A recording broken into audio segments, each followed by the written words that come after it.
Bonjour my friends, I'm Frankie and welcome to Club Foodie.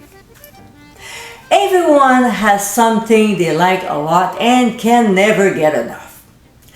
David and I have a few we share, like chicken wings, watermelon, guacamole, fig Newtons, and Bing cherries. We can finish a big bowl of these fruits in no time, unless I make canao au montmorency, black cherry ice cream, or this pie. In today's episode, I'll show you how to make my Bing cherry pie. If you like this fruit, then you're in for a real treat.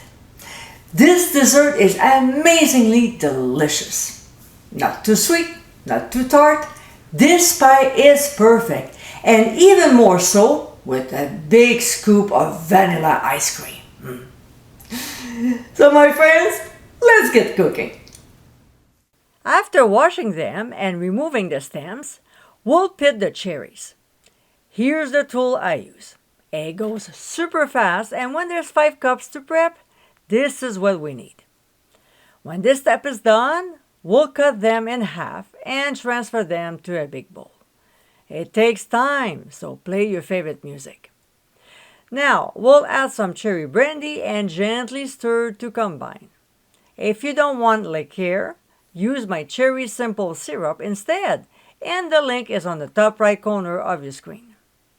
We'll let it sit for 15 minutes before adding granulated sugar, some cornstarch, boy, that thing is messy, then freshly squeezed lemon juice, and a small pinch of ground sea salt. We'll stir very well until the ingredients are blended and the cherries are nicely coated. Next, using a slotted spoon because we want to leave as much liquid as possible behind, and you'll see why in a few seconds, we'll transfer the cherries to a prepared pie shell. I have a great foolproof pie dough recipe, so check it out by clicking on the top right corner of your screen. Now, we'll transfer the liquid from the bowl into a small saucepan, making sure to scrape out everything, and move on to the stove. We'll set the heat on medium and bring it to a simmer. We'll stir often until the sauce thickens, about 4 to 5 minutes. If it starts to boil, simply lift the pan and reduce the heat to medium-low. When it coats the back of a spoon or spatula, then it's done. We'll remove from the heat and let it rest for 5 minutes, enough to let the bubbles settle down and cool off a little. A few minutes later, we'll pour the sauce over the cherries. Next, we'll put some little pieces of cold butter on the filling before placing the top pie crust. We'll cream the edges, I like using my knuckles, and then brush on an egg wash on top as well as along the edges. Using a sharp knife, we'll make a few vents to let the steam escape. And now, in case it overflows, we'll transfer the pie onto a baking sheet lined with a silicone mat.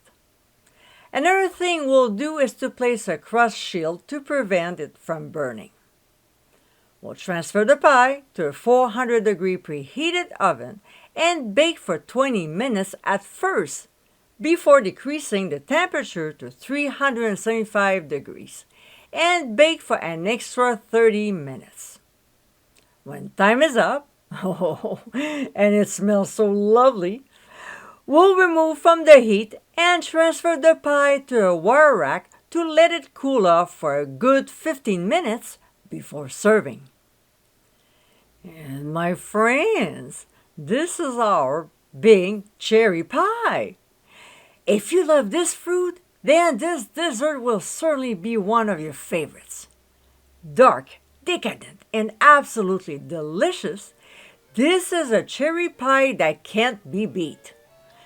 Served à la mode, this is a sweet treat to enjoy this summer. I hope you give it a try soon, and be sure to visit clubfoodie.com for ingredient amounts, directions, and mournful.